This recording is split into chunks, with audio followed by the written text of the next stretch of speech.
Bonsoir à tous, bienvenue à ce flash d'information.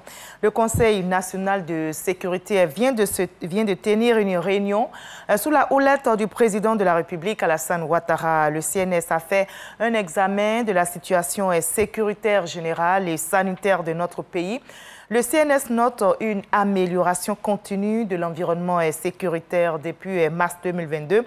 Les forces de l'ordre ont été félicitées suite à la dernière saisie record de drogue.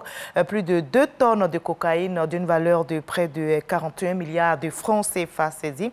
La lutte va donc s'intensifier. Tous les coupables et leurs complices répondront de leurs actes devant les tribunaux.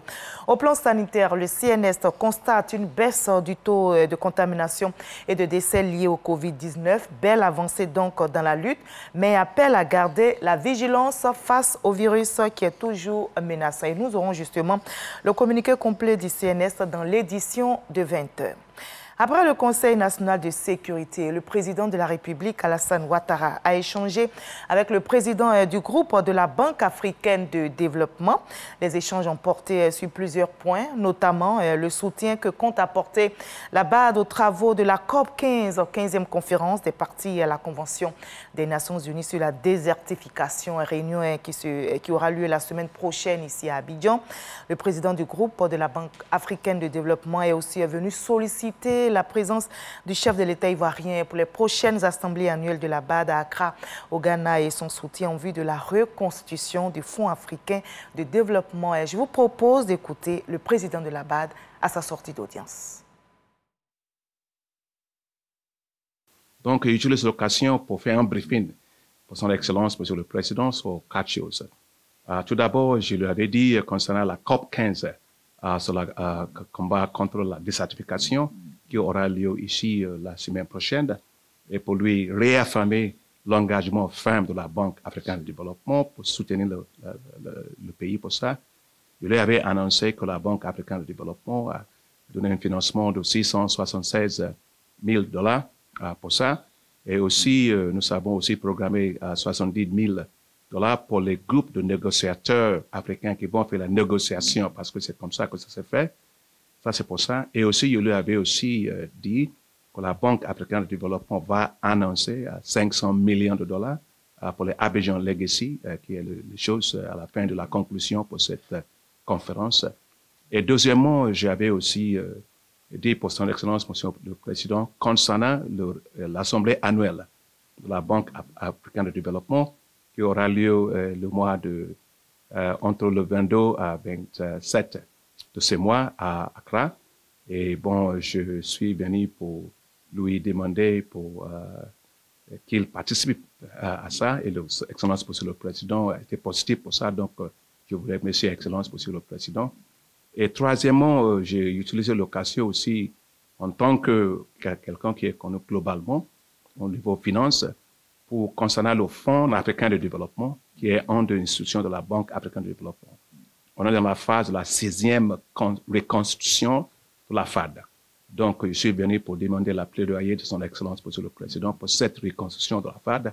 Et je vous remercie, Excellence, Monsieur le Président, pour ça. Et finalement, j'ai l'occasion pour venir rendre, dire au Président les résultats de le fonds, de le Forum d'investissement en Afrique. Comme vous le savez, son Excellence, Monsieur le Président, avait décidé de faire cette réunion ici le mois de novembre passé. Malheureusement, nous avons eu cette situation Omicron. Ça a été remporté, mais nous avons pu eu ça au niveau visuel le mois de mars. Ça a été un grand succès. Je viens de donner le résultat pour son Excellence, Monsieur le Président, que nous avons pu mobiliser 32,8 milliards de $ d'investissement pour l'Afrique. Et il y a un projet de président qui le tient vraiment au corps, c'est le projet de corridor de Lagos à Abidjan. Il m'avait dit, Akin, veillez sur ce projet-là. Donc, je viens de lui dire que bon, on avait pu mobiliser 15,6 milliards de $ américains. Et je vous convie à une autre rencontre, celle du comité directeur conjoint du cadre de coopération pour le développement durable. Ce comité est chargé de tracer de nouvelles orientations pour l'atteinte des ODD. Réuni donc ce jour, le comité directeur, organe d'orientation politique et stratégique entre le gouvernement et le système des Nations Unies, s'est attelé notamment à apprécier les performances de mise en œuvre des objectifs pour le développement dans notre pays. Le RHDP, Rassemblement des Oufouettistes pour la démocratie et la paix, a entamé, vous le savez, une réforme. Depuis février dernier, le parti a un nouveau président du directoire et un secrétariat exécutif qui a remplacé la direction exécutive et des secrétaires nationaux. Cette restructuration va toucher également les structures de base avec la création de 345 départements politiques qui seront dirigés par des secrétaires départementaux. Mais pourquoi toutes ces réformes au RHDP? Quels sont surtout les enjeux de cette restructuration? Vous aurez les éléments de réponse dans le dossier politique. Ce sera dans l'édition de 20. À l'étranger, Alpha Condé, l'ex-président de Guinée-Conakry, est poursuivi par la justice de son pays pour assassinat.